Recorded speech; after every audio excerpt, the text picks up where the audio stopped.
Your wife needs your masculine presence. Due to her feminine nature, she needs touch to feel love. This video is to invite you to learn to be more and more present as you touch her. Hello, my name is Valdo Lallemand. I'm a relationship coach. I started The Vibrant Couple 9 months ago to further my purpose of liberating love through connection and playfulness. There is a lot on the internet on how to pick up chicks, but there is very little on how to learn to romance one's long-term partner. Welcome to our new Flirting with Your Wife series. Actually, not so new. This is our 9th episode. I'm going to talk about the importance of non-sexual touch for women, and I'm going to invite you to 2 practices to increase your presence through touching your woman. Women are overloaded with sexual attention and aggression. The sad reality is that too many husbands only touch their woman when they want sex. As a result, she has to learn to protect herself from the external world and from you. There is nothing better than skillful, present, patient, and loving touch by one's masculine partner for a woman to create new neural pathways and gain access more and more to her feminine essence. The meat of this video are 2 non-sexual touch practices. I'm going to say you for the masculine partner and her for the feminine partner. Practice A, you touch her non-sexually. Step 1 is the invitation. What, where, when, how long, and very critically, boundaries. The boundaries are critical here. They are for her to gain certainty from practice to practice to practice, however many practices it takes, to know that you are doing that touch as a gift to her and not to get into her pants. So here the boundaries could be, hey darling, after we close the practice, I'm not going to make any sexual advances to you for at least a minute, an hour, a day, whatever you choose. Inviting your woman to non-sexual touch is a wonderful way to learn to lead her. So learning to lead her means that you're learning what is good for her. You're learning to sense what practice today will better help her rewire her brain, create new neural pathways for her to learn to trust you more and more. Learning to lead her also means giving her indications on how she can best follow you. So in no way am I inviting you to be a control freak and for her to submit to you. What I'm inviting you to do, through sensing her, through knowing what you believe will be the best practice for the 2 of you, is to also give her some insights about the role you invite her to play. For example, you may say, hey darling, there will be no sexual touch for at least a minute, an hour, a day, no matter what. Or you may say, hey darling, there will be no sexual advances from me for at least a minute, an hour, or a day. But I'm very open should you choose to make a sexual invitation. Step 2, you create the container. Some of it is ahead of time where you arrange the place. Maybe she loves flowers and candles. You arrange for the best room temperature and for blankets. When you invite her into the space, make sure that you do it very gently and very slowly. And remind her of the boundaries, because the boundaries are the most critical part of this practice. Step 3 is touch, but before you touch her, make sure that you warm up your hands. As you touch her, here I am not concerned whatsoever whether you give her a foot massage, a back massage, you massage her temples, or maybe just caress her forearm. As you touch her, invite her to breathe deeply. Invite her to relax.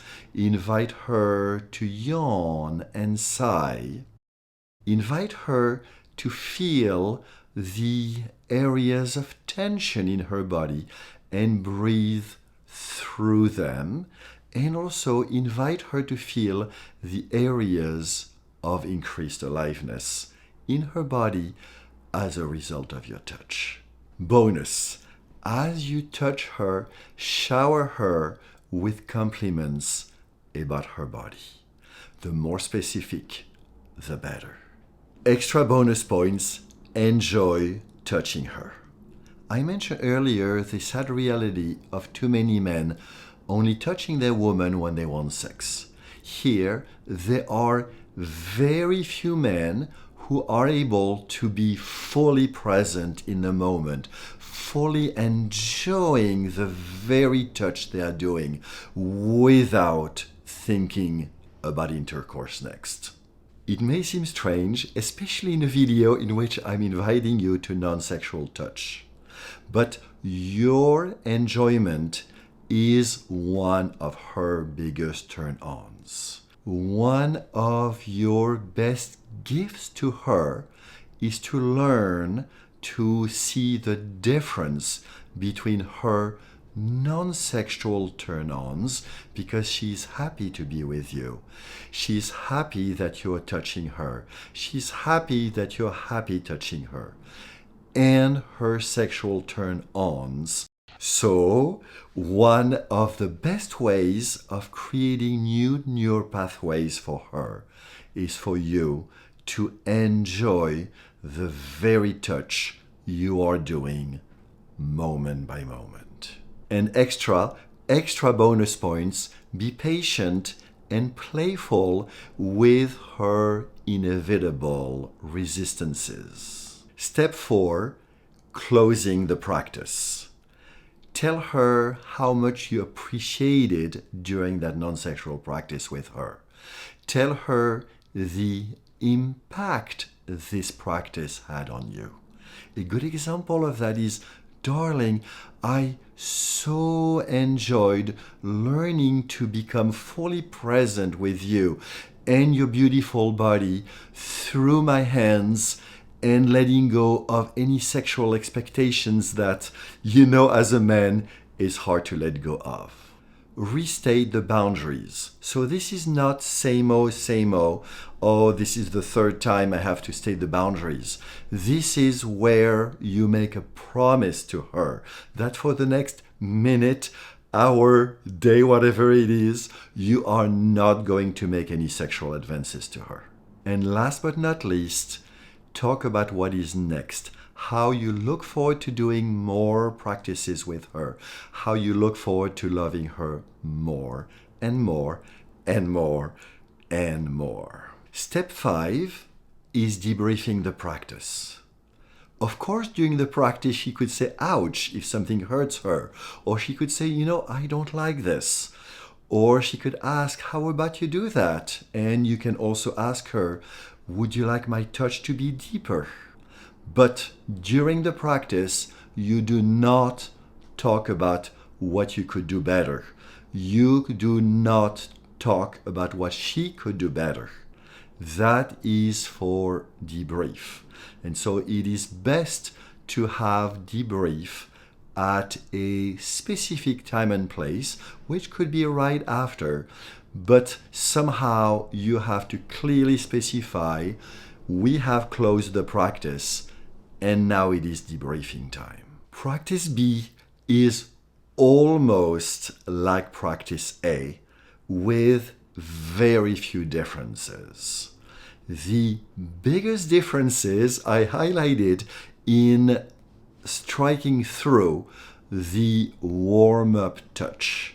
Basically, this is where it is good to consider that men and women are opposite. Women need lots of warm-up touch. Men need zero. As you learn to lead her, and here you're doing it through learning to lead her through practice B. The invitation, the creation of the container are really important, not for you, but for her. Women need a lot of safety. They need to feel safe.